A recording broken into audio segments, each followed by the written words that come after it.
हे कसले हिंदी चॅनल वाले?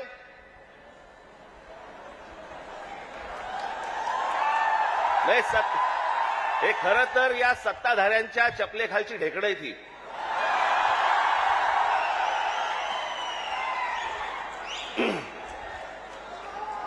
आता बघा, थोड्या वेळात बघा सुरू करतील. राज ठाकरेने उगला जहर.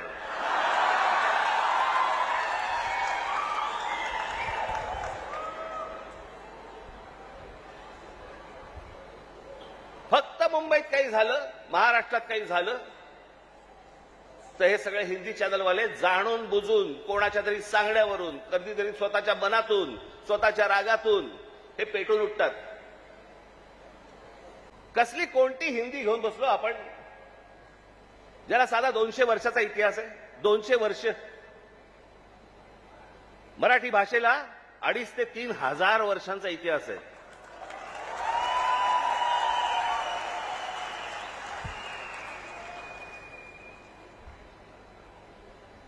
मराठी भाषेला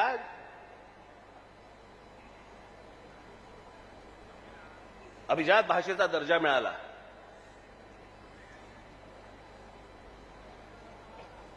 या शिवतीर्थावरती इथे मुंबईला पंतप्रधान नरेंद्र मोदींच्या समोर मी त्यांना सांगितलं होतं, माझ्या फक्त 5 गोष्टी आहेत, 5 अटी आहेत गोष्टी. त्यातली एक पहिली, मराठीला अभिजात भाषेचा दर्जा तुम्ही द्या. पंतप्रधान झाल्या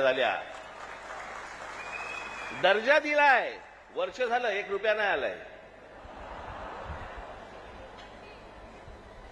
हिंदी भाषेला म्हणजे गंमत बघा, एखाद्या भाषेला जर समजा अभिजात भाषेचा दर्जा द्यायचा असेल तर त्याला कमीत कमी 1400 वर्ष जुनी ती भाषा पाहिजे.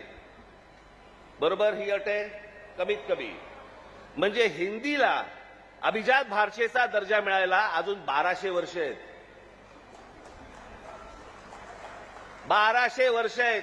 आणि ती भाषा तुम्ही आमच्या लहान मुलांवरती आणि आमच्यावरती लादणार. हिंदी या भाषेमुळे हिंदी चित्रपट सृष्टीतल्या नटनट्यांचं भलं झालं, याच्या पलीकडे कोणाचं भलं झालं जरा सांगा मला. म्हणजे साधी गोष्ट आपण पकडूया की उत्तर प्रदेश, बिहार, मध्य प्रदेश, राजस्थान इथे हिंदी बोलली जाते. मग हे लोक उठतात आणि महाराष्ट्रामध्ये नोकरीसाठी काय येतात?